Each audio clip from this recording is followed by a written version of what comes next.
नमस्कार।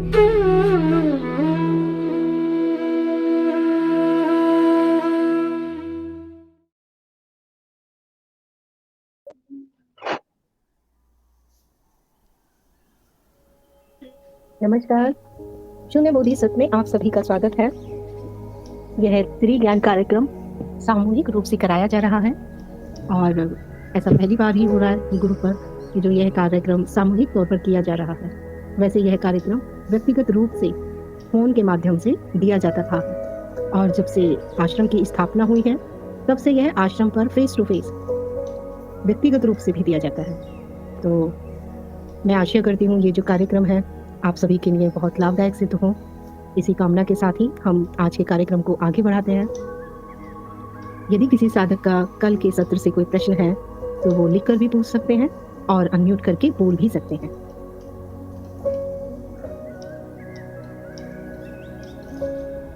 यदि कोई प्रश्न नहीं है तब कार्यक्रम को आगे बढ़ाते हैं।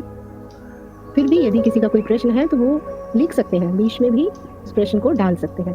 लेकिन ध्यान रहे प्रश्न अभी त्रिदिवसीय कार्यक्रम चल रहा है तो या तो पहले दिन से संबंधित हो आत्मज्ञान से या फिर दूसरे दिन से संबंधित हो माया के ज्ञान से। अन्य प्रश्न अभी ना पूछे तो ज्यादा अच्छा रहेगा। उसके लिए ज्ञान चर्चा होती ही है। सोमवार को भी धम्मपद व्याख्यान होती है, उसमें भी प्रश्न उत्तर ले लिए जाते हैं और ज्ञान चर्चा तो है ही प्रश्न उत्तर के लिए प्रत्येक शुक्रवार रात 10 बजे इसी ग्रुप पर ही आयोजित होती है। तो आज के कार्यक्रम को हम ये मानते हुए आगे बढ़ाते हैं कि आप लोगों के अभी कोई प्रश्न है नहीं। आज जो हमारा विषय है वो है ब्रह्म ज्ञान, एकता का ज्ञान। इस ज्ञान में हम जानेंगे कि दृष्टा और दृश्य ये दो नहीं है, ये एक ही है।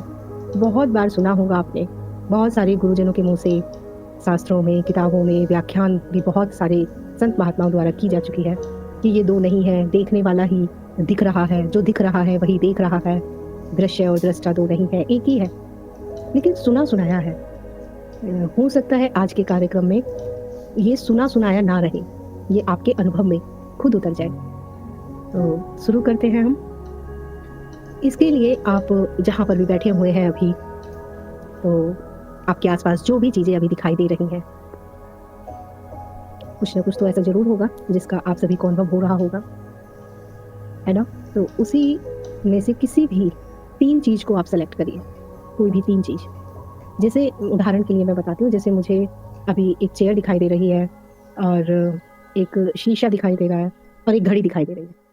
तो इसी तरह से आप भी कोई भी 3 वस्तु आप सेलेक्ट कर लीजिए। अब उस 3 वस्तु में से पहली वस्तु को लीजिए, उस पहली वस्तु की तरफ देखिए। जब आप पहली वस्तु की तरफ देख रहे हैं तो वस्तु क्या है? अनुभव है। और उस अनुभव को अनुभव करने वाला भी है वहां पर, है ना। चाहे वो अनुभव आपको आंखों से हो रहा हो या फिर कान के माध्यम से या नासिका के माध्यम से, चाहे स्वाद के माध्यम से, चाहे स्पर्श के माध्यम से। यही 5 है हमारे पास इंद्रियां, अभी हम इन्हीं का ही प्रयोग कर रहे हैं। क्योंकि मैं बार बार यही कहती हूँ, सत्य अभी है, यही है, इसी क्षण है। उसके लिए भविष्य की आवश्यकता ही नहीं है। भविष्य की आवश्यकता, विधियों की आवश्यकता या जो टेक्निक है, प्रयोग है और भी जितनी भी चीजें हैं, उनकी आवश्यकता इसलिए पड़ती है क्योंकि सीधा सीधा ज्ञान साधक नहीं पकड़ पाते हैं, उनकी इतनी योग्यता नहीं होती है। इसीलिए फिर उन्हें दूसरे उदाहरणों से, कहानियों से, किसी और माध्यम से उन्हें समझाया जाता है।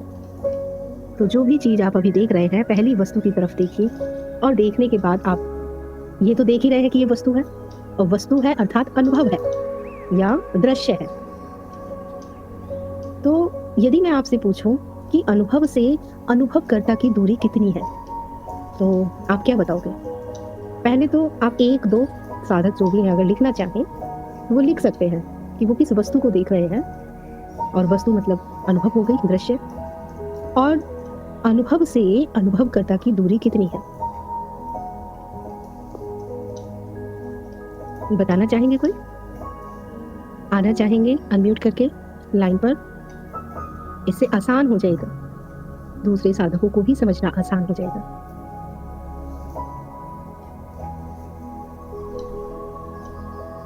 क्या आप तक मेरी आवाज आ रही है? आ रही है। आ रही माँ, प्रणाम। प्रणाम। कोई भी साधक एक, तो वो ऑनलाइन आ सकते हैं जिसके साथ हम संवाद कर सके। कोई इच्छुक है? जी जरूर। हेलो, हाँ जी। आवाज़ आ रही हाँ, है? आप हाँ जी, आपकी आवाज़ आ रही है। जी। करण आप बात कर रहे हैं? जी हाँ। आपका त्रिदिवसीय कार्यक्रम हुआ है करण जी? नहीं, मैं अभी जो आपके 2 लेक्चर पहले 1-1 घंटे के थे वो देखा था मैंने और आज ये तीसरा। अच्छा, अच्छा, ठीक है। तो आप जहाँ पे बैठे हैं तो आपको कौन-सी वस्तु दिखाई दे रही है अभी? फ़ोन, अच्छा, ठीक है, फ़ोन और दूसरी? दूसरी लैपटॉप ठीक है और तीसरी? और नोटबुक। ठीक है। तीनों में से पहली दृष्टि आप फ़ोन पर लेके जाइए, है ना? हाँ, तो फ़ोन क्या है? अनुभव है ये? जी। हाँ। तो यदि आपसे ये पूछा जाए कि अनुभव से अनुभवकर्ता की दूरी कितनी है? तो आप क्या कहेंगे? वस्तु से वस्तु की दूरी तो है, पर अनुभव की दूरी 0 होगी, अनुभवकर्ता से अनुभव की दूरी। हाँ, अब इसको एक्सप्लेन भी कर दीजिए। जैसे मैं अगर नोटबुक पे अपनी ध्यान लेके जाऊँगा, तो हुँ, उस टाइम पे अनुभवकर्ता और उस नोटबुक का अनुभव रहेगा, पर मुझे फ़ोन और लैपटॉप का अनुभव नहीं रहेगा क्योंकि मेरा ध्यान वहाँ पे था। पर अगर जब मैं वापस फ़ोन पे अपना ध्यान केंद्रित करूँगा, तो फिर अनुभवकर्ता और अनुभव फ़ोन वाला अनुभव एक हो जाएगा। तो वो अनुभवकर्ता का अनुभव और अनुभवकर्ता हमेशा एक जब द जहाँ भी होते हैं, दोनों एक होते हैं। चलिए हम इसे और अच्छे से बता देते हैं। ठीक है, आपके प्रयास के लिए बहुत-बहुत धन्यवाद।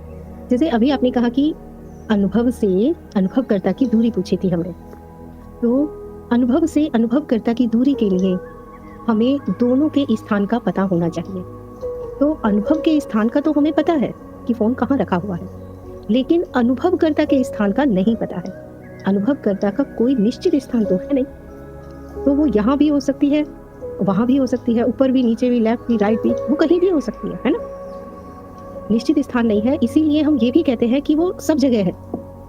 तो हम नहीं बता सकते, अनुभव से अनुभवकर्ता की दूरी नहीं बता सकते, क्योंकि दोनों की दूरी बताने के लिए दोनों के स्थान का पता होना ज़रूरी है। यदि कोई साधक शरीर से उस पहली वस्तु की दूरी ये दिमाग में आया है, तो मैं ये भी स्पष्ट कर दूँ कि शरीर खुद एक अनुभव है। तो यदि आप सोच रहे हैं कि आपने जो उदाहरण लिया था पहले दृश्य का, पहली वस्तु का और उसकी दूरी यदि शरीर से नापती है, तो इसका अर्थ है आपने एक अनुभव से दूसरे अनुभव की दूरी बता दी है। जबकि पूछा गया था एक अनुभव से अनुभवकर्ता की दूरी कितनी है? अनुभव से अनुभवकर्ता की दूरी है ही नहीं।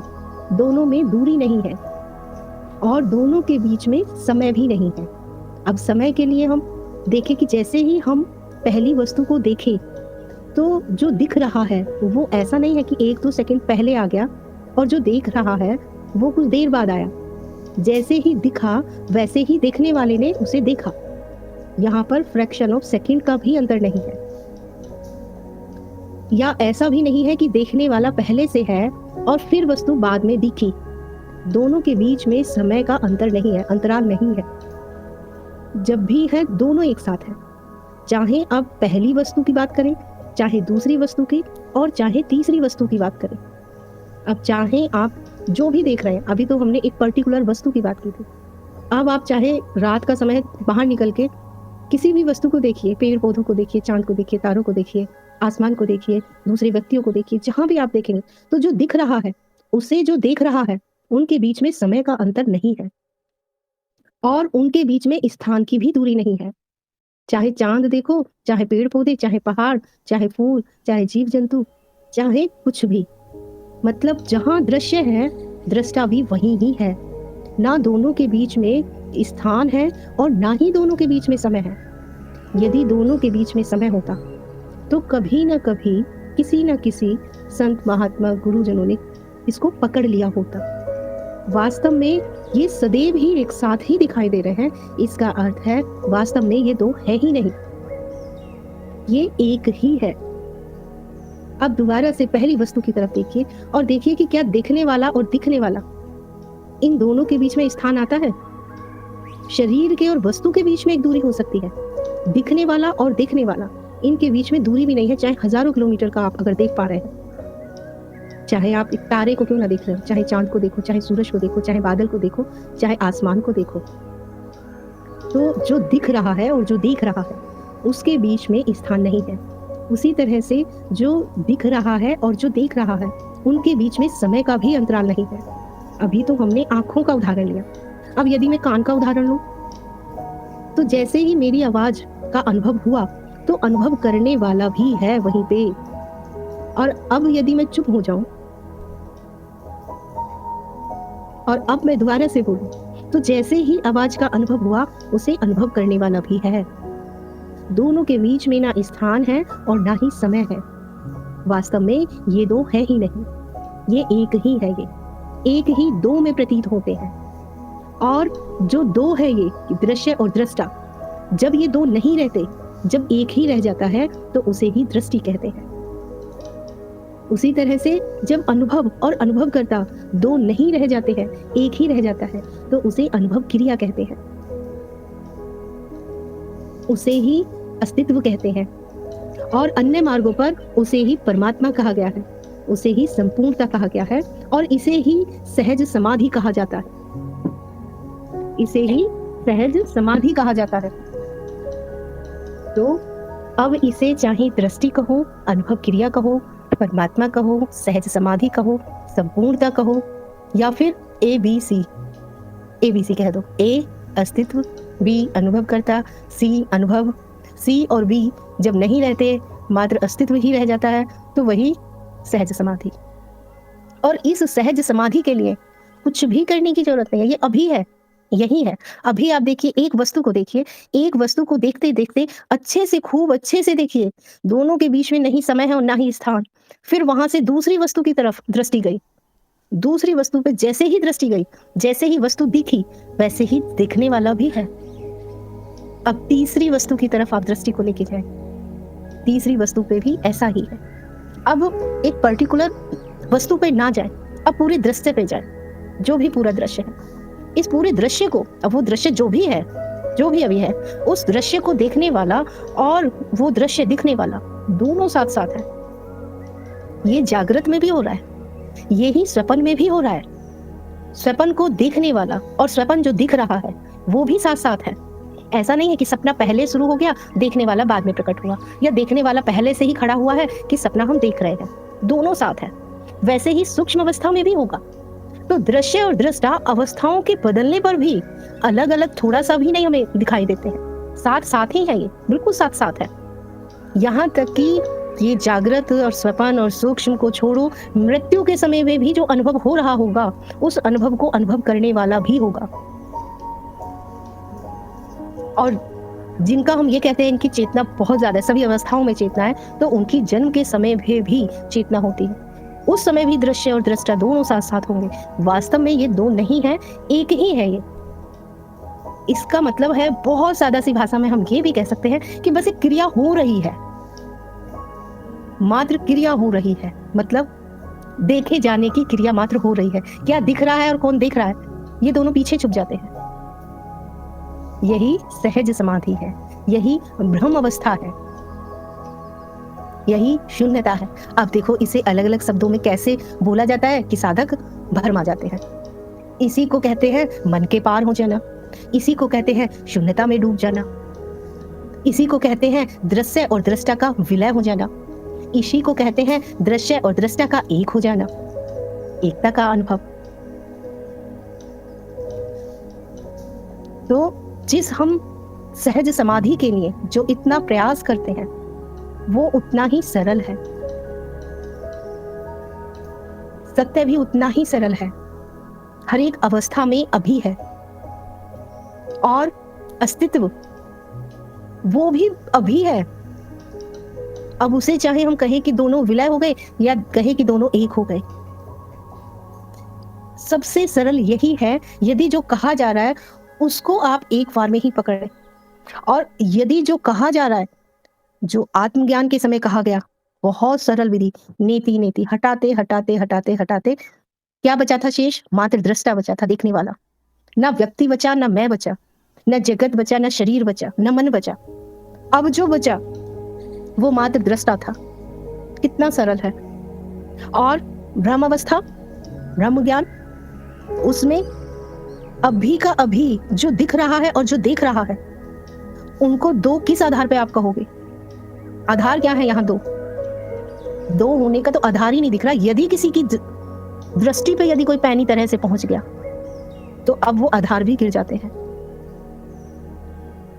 तो दृश्य और दृष्टा कितना भी प्रतीत होता रहे, चाहे जागृत में, चाहे स्वप्न में, चाहे सुसुप्ति हो, चाहे मृत्यु हो, चाहे जन्म हो, चाहे सूक्ष्म हो, कितने भी लोगों की यात्रा करता रहे ये मन, ये लोग वो लोग, कितनी भी कुंडलनी जगती रहे, लेकिन दृश्य और दृष्टा दोनों है साथ साथ। और आज मैं ये भी बता दूं, यदि दृश्यों पे ही, दृश्यों का अर्थ यहाँ पे अनुभव है, यदि अनुभवों पे ही अटके रहोगे तो अनुभवकर्ता की तरफ दृष्टि कब घुमाओगे? अब अनुभव चाहे संसार के हों और चाहे अध्यात्म के हों, अनुभव भटकाव लाते हैं। जिस दिन इन अनुभवों से दृष्टि को घुमा के अनुभवकर्ता की तरफ आओगे, उसी दिन ही सारा अध्यात्म खत्म हो जाता है। अब क्या अर्थ रह गया ध्यान का, क्या अर्थ रह गया विधियों का, टेक्निकों का, शास्त्रों का? तो ये सब बाहरी चीजें हैं।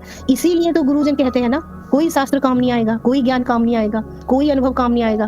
कुंडली जग भी गई तो क्या करोगे? अनुभवों में भटकोगे। सिद्धियां मिल भी गई तो क्या करोगे? अनुभवों में ही भटके रह जाओगे। ये भी तो सिद्धियां ही है। शक्तियां मिल भी गई तो क्या करोगे? अनुभवों में ही।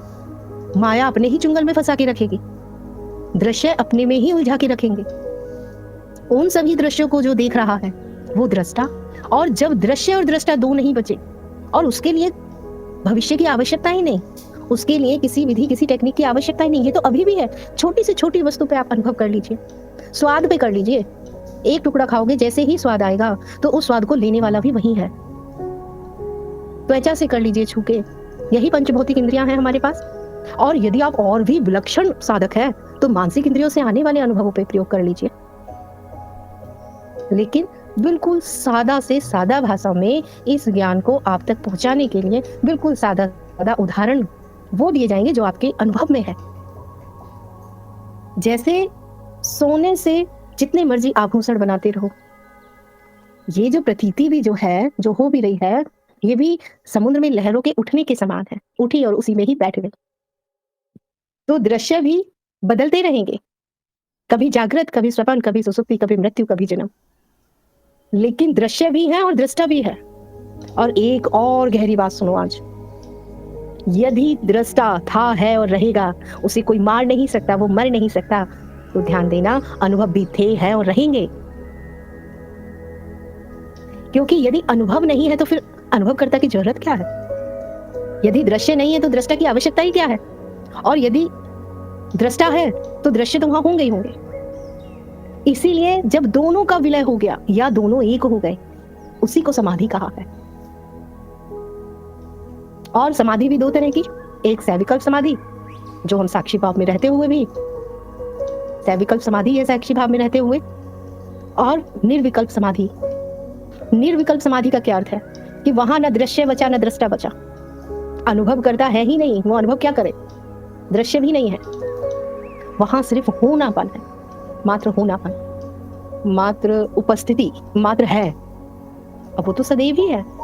तो दूसरी दृष्टि से देखा जाए तो समाधि तो सदैव ही है, सदैव। ये तो ऐसा है जैसे आसमान हमेशा ही साफ है, बस आसमान में बादल आ गए, बिजलियां कड़की, खूब गर्जना हुई, बारिश हुई, काली काली घटाएं आई और फिर बरस गई, फिर साफ हो गया। तो सहज समाधि सदैव ही है। ये घटाएं किसकी है? मन की घटाएं हैं। तो क्या करे घटाओं को? बरसने दीजिए, उन्हें अपना खेल खेलने दीजिए। माया के कार्य में हस्तक्षेप क्यों करना? जो जैसा चल रहा है बहुत सुंदर चल रहा है। तो सभी बीमारियों का इलाज कहाँ है? साक्षी भाव में। ये एक ऐसी गोली है जो अध्यात्म की सभी बीमारियों का इलाज करती है। एक तरफ से जिसने साक्षी जागृत में साध लिया, उसकी चेतना स्वपन तक अपने आप जाएगी, क्योंकि स्वपन जो है वो हमारी जागृति की छवियां हैं। जिसने जागृत और स्वपन में चेतना को सिद्ध कर लिया, सपन को सिद्ध कर लिया, अपने आप बहाव उधर की तरफ जाएगा, सूक्ष्म की तरफ जाएगा, वहां पे भी नहीं फंसोगे। साक्षी भाव इतना क्या कहूं मैं इसे, महत्वपूर्ण कहूं कि पावरफुल कहूं, कि माया का प्रभाव नहीं आता। कितनी विराट है माया, कितनी विराट, अनंत, जिसे हम अवतार कहते हैं, वो भी नहीं बच पाते हैं इससे।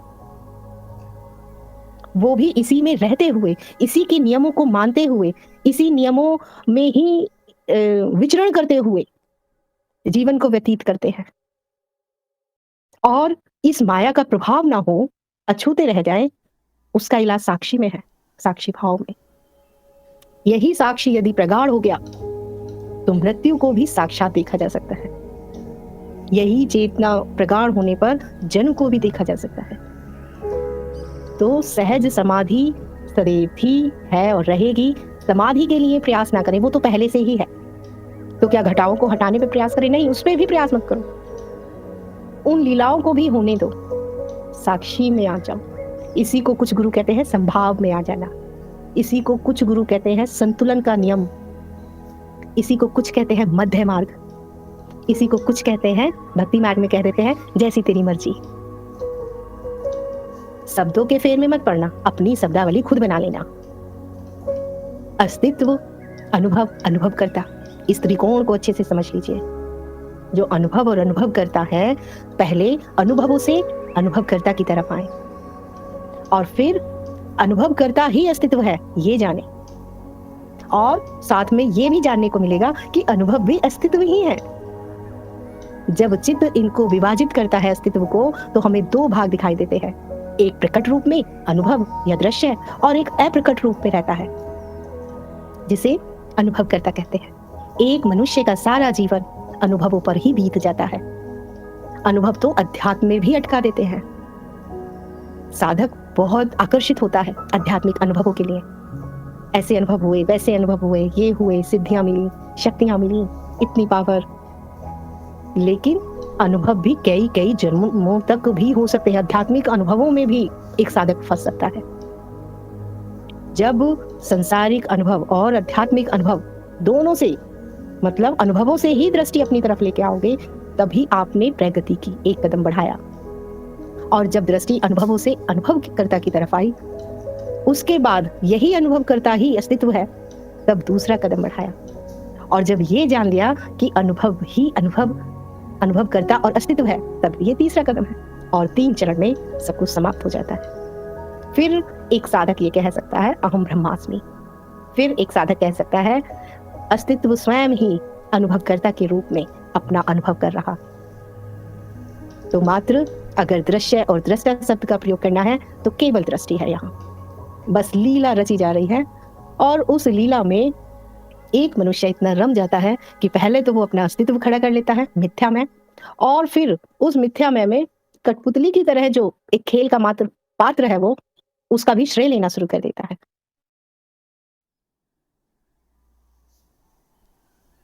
तो यह है आज का ब्रह्म अवस्था, ब्रह्म ज्ञान। अब आप इसे अपने प्रयोग में करके देखिए, क्या दृश्य और दृष्टा अलग दिखाई देते हैं या एक ही हो गए, मात्र दृष्टि शेष बची। और यदि ऐसा आपको होता है कि दृश्य और दृष्टा दोनों लय हो गए या दोनों एक हो गए, मात्र दृष्टि है, तो यही ब्रह्म ज्ञान है। यदि किसी साधक का और कोई प्रश्न है तो वो पूछ सकते हैं। यदि कुछ बोलना चाहते हैं तो वो अनम्यूट करके बोल भी सकते हैं।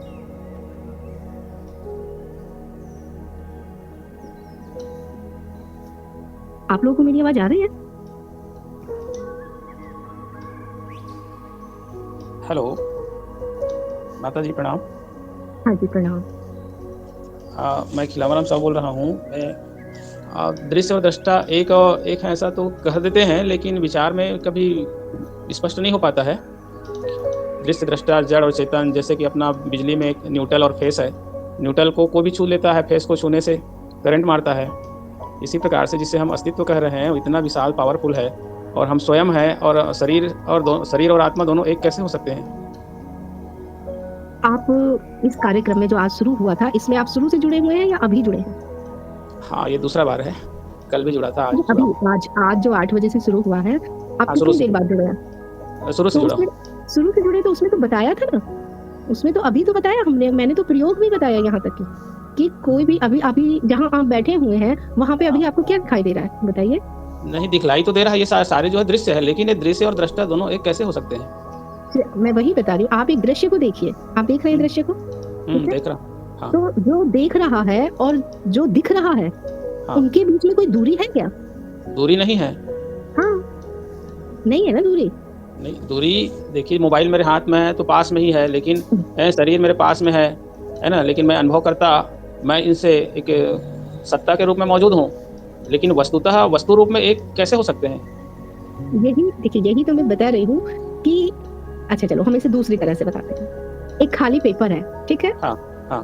एक खाली पेपर पे आप अनंत संभावनाएं हैं कि हम उस पेपर पे कुछ भी लिख सकते हैं, हाँ, है ना? जितना चाहे लिख हम सकते हैं। उसको जो भी गालियाँ लिखे, भजन लिखे, गीत लिखे, गणित के सवाल लिखे या सुंदर तस्वीर बनाए या और कुछ, तो वो खाली पेपर है, इसीलिए उसमें अनंत संभावनाएं हैं कुछ भी लिखने की। अनंत मतलब अनंत, हम्म, मात्र उसके खाली होने से, है ना? जी जी। तो उसी तरह से जो अस्तित्व का अप्रकट भाग है उसे आप खाली पेपर समझिए, जी। और जो अस्तित्व का प्रकट भाग है उसे आप भरा हुआ पेपर समझिए, हम्म, है ना? लेकिन पेपर एक ही है, हम्म, पेपर वो एक ही है वो। हम्म, तो जहाँ खालीपन है वहीं पे ही कुछ भी लिखने की संभावनाएं हैं। तो जो निराकार है उसी में ही संभावनाएं हैं साकार की भी। हम्म, तो निराकार और साकार ये दोनों दो नहीं है। इसी का उदाहरण हम आंखों के माध्यम से अभी मैंने दिया कि यदि आपको मोबाइल दिखाई दे रहा है तो जो दिख रहा है और जो देख रहा है उसके बीच में थोड़ा सा भी अंतर नहीं है, ना समय का और ना ही स्थान का। और इसको गहराई में समझ में आएगा जैसे हम सपना देखते हैं, वहां देखने वाला और दिखने वाला दोनों एक साथ ही हैं।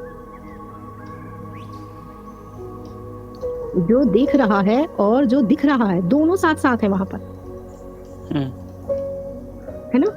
तो यदि ये दो होते, ये दो की भी मात्र प्रतीति मात्र है कि दो का भ्रम है। जैसे मैं बहन भी हूँ और मैं बेटी भी हूँ और मैं एक वक्ता भी हूँ, अभी तो मैं तीन नहीं हूँ, है ना? हाँ। उसी तरह से ये दो भी चित्त के कारण ही प्रतीत हो रहे हैं, दृश्य और दृष्टा। ये वास्तव में दो नहीं है, ये ऐसे ही है कि किसी रोल में मैं बेटी हूँ और किसी रोल में मैं बहन हूँ। आप ये देखिए कि जहां पे भी आप कुछ भी देखिए, अभी आंखों को ही हम माध्यम लेते हैं, जो भी आप देख रहे होंगे, जो भी XYZ, वो मात्र दृश्य ही है। हाँ, ये तो सारे दृश्य है और इसका मैं हाँ, दृष्टा हूँ। लेकिन बात ये है कि ये दृश्य को मैं कहना, मैं ही दृश्य हूँ, मैं ही दृष्टा हूँ, तो यहाँ पर कई लोग हाँ, इसमें हम भी इस बात को मान लो मैं इसको स्वीकार कर लेता हूँ, लेकिन मैं यदि और किसी को शिक्षा दूँ कि दृश्य और दृष्टा एक है तो वो स्वीकार नहीं कर पा रहे हैं। हाँ, इसका एक नियम भी लगता है, जिसका एक नियम भी है, दृष्टि और सृष्टि नियम है। हाँ। उस दृष्टि और सृष्टि नियम के अनुसार ये बताया जाता है कि जो देख रहा है वही दिख रहा है, मतलब देखने वाला ही रच रहा है उसे। चित्र इतना पावरफुल है कि वो वैसे ही दृश्य को रच लेता है। उस नियम में और भी अच्छी तरह से व्याख्या की गई है, तो मैं वो वाला लेख भी यहाँ पे ग्रुप पे साझा कर दूंगी। और एक चीज और यहाँ पे निर्भर करती है कि हम जिसे समझा रहे हैं वो वास्तव में इन चीज को पकड़ भी पा रहा है या नहीं। क्योंकि कुछ साधक की तो इतनी योग्यता होती है कि वो ये कह देंगे कि ये जो यहाँ पे पत्थर रखा है आप मिथ्या क्यों कह रहे हैं, मैं भी आपको सिर में मारूंगा तो खून निकलेगा, ये मिथ्या कैसे हो गया, है ना? क्योंकि वो स्थूल तक ही है, वो सूक्ष्म को जानते ही नहीं है, तो उनके लिए तो जो सामने में है वही सत्य हो गया। लेकिन जो सूक्ष्म को जानते हैं कि शरीर के अलावा भी कुछ है, अनुभव लिए जा सकते हैं, इन आंखों के अलावा भी और भी अनुभव लिए जा सकते हैं, तो यदि उनके सामने ये कहा जाए कि ये जो भी स्थूल है ये सब निरर्थक है और ये शरीर के नष्ट होने के साथ ही सब कुछ नष्ट है और बस स्थूल ही सब कुछ नहीं है, सूक्ष्म भी है, तो वो एक बार में इस बात को पकड़ लेंगे। नहीं, ये तो ठीक है। तो योग्यता पर भी निर्भर करता है ये। हाँ। योग्यता पर भी निर्भर करता है कि किस बात को आप पकड़ पा रहे हैं या किस बात को नहीं। और जो नियम है ना दृष्टि और सृष्टि वाला, वो नियम भी मैं ग्रुप पे साझा कर दूंगी। आप एक बार इस प्रयोग को करके देखना कि क्या वहां पे मात्र दृष्टि ही नहीं रह जाती है, दृश्य और दृष्टा दोनों ही नहीं बचते, मात्र दृष्टि ही रह जाती है। एक वस्तु पे दृष्टि जाएगी, फिर उस वस्तु से दृष्टि हटके दूसरी वस्तु पे जाएगी, फिर दूसरी वस्तु से तीसरी वस्तु, और फिर पहली पर लेके आना। इस प्रयोग को आप लगातार 10 मिनट तक करिए। 10 मिनट तक करते करते इस प्रयोग को आप देखेंगे कि अब वो दृष्टि ना तो दृश्यों पे है और ना ही दृष्टा पे है, मात्र केवल दृष्टि ही शेष रह गई है।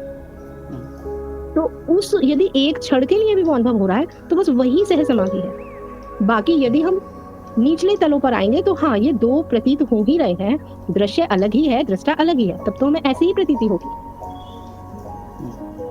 ठीक है, ठीक माँ, धीरे धीरे समझ में आएगा। कोई नहीं, चलते चलिए। कुछ चीजें ऐसी होती हैं, जैसे मैं अपना ही अनुभव बताती हूँ कि एक प्रवचन को, किसी गुरु के प्रवचन को जब पहली बार सुना तो मुझे लगा कि मुझे सारा समझ आ गया, लेकिन 1-2 महीने बाद जब सेम प्रवचन सुना तो मुझे लगा कि ये लाइन कब छूट गई थी या इसका अर्थ ये था, और स्पष्ट हुआ। फिर उसको जब तीसरी बार अचानक से सामने में वो आया प्रवचन, जब सुना तो फिर समझ में आया, अच्छा इसका सही अर्थ तो ये था। तो कई बार हम एक ही चीज को 3 बार सुनते हैं तो 3 बार और गहराई में पहुंचते हैं और गहराई में पहुंचते हैं और गहराई में, है ना? मैंने उसका दादा भगवान जो है जैन धर्म से संबंधित है, हाँ जी। उनका पुस्तक पढ़ा तो बताया कि जैसे कि रेल की पटरी 2 पटरी हैं, दूर से देखने पर सामने वाली ऐसा लगता है कि दोनों पटरी मिल गए हैं ऐसा करके। तो दूर से हर चीज़ लगता है छोटी दिखाई पड़ता है, पास में जाने पर वो पटरी अलग ही है। किसी भी कहीं भी जाओ तो रेल की पटरी दोनों अलग-अलग ही है। न्यूट्रल फेस का उदाहरण देते हैं कि न्यूट्रल और फेस हमेशा अलग रहते हैं और दोनों जब जुड़ जाते हैं तब प्रकाश होता है। और इसी प्रकार से जड़ और चेतन दोनों इस शरीर में हम मिले हुए हैं, तब बोल पा रहे हैं, सुन पा रहे हैं। और दोनों शरीर से दोनों पृथक हो जाते हैं तो बोलना, देखना, सारा क्रिया बंद हो जाता है। तो इसको दृश्य दृष्टा को, जड़ चेतन को कदापि किसी काल में एक नहीं किया जा सकता।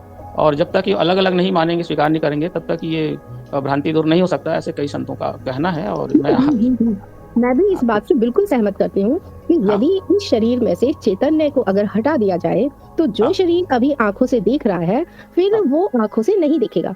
और इसका कारण इसका परिणाम ये है कि उसी शरीर को फिर हम मुर्दा कह देते हैं। अगर देखने की शक्ति आंखों में होती तो एक मुर्दा भी देख पाता, है ना? तो बिल्कुल मैं भी सहमत हूँ इस चीज से। बस ये होता है कि समझाने का और बताने का और उदाहरण अलग अलग हो जाते हैं, लेकिन सब पहुंचते वही है। तो बहुत सुंदर उन्होंने भी उदाहरण दिया कि यदि चैतन्य नहीं है तो जड़ भी विकार सा ही हो जाएगा। तो जड़ और चेतन, दृश्य और दृश्य ये मिलेंगे साथ साथ ही। और यदि हम ये कहें कि जो भी जड़ है वो सिर्फ जड़ है, ये भी गलत है कहना, क्योंकि हर जड़ के पीछे चेतन है, चाहे वो पत्थर क्यों ना हो। हर जड़ के पीछे का अगर आधार देखेंगे तो वो चेतन ही है, और उसी चैतन्य को हम अनुभव करता कह रहे हैं यहाँ पे, और उसी जड़ को हम अनुभव कह रहे हैं यहाँ पे।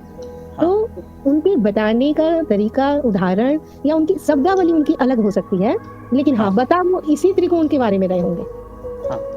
अब किस साधक को, किस गुरु के पकड़ में आ जाए शब्द, या कई बार होता है कि शब्द भी नहीं समझ में आ रहे हैं तो एक आकर्षण हो जाता है गुरु का कि चलो आज नहीं आ रहे लेकिन सुनने में अच्छा लग रहा है। फिर धीरे धीरे धीरे धीरे जैसी संगति होती है वैसी भी हमारी गति भी हो जाती है। अच्छे लोगों में, बुद्धिमान लोगों में अगर हम बैठते हैं तो बुद्धिमान हो जाते हैं, है ना? मूर्खों के साथ रहते हैं तो मूर्ख हो जाते हैं। तो थोड़ा सा हमारी बुद्धि का भी विकास होता है। इसीलिए तो सत्संग का महत्व है, संतों के संग का महत्व ही इसीलिए है कि कुछ चीजें जो हमें नहीं भी समझ में आती हैं वो भी हमें धीरे धीरे समझ आने लग जाती है। और बाकी शब्दावली तो अलग अलग हो सकती है गुरुजनों की।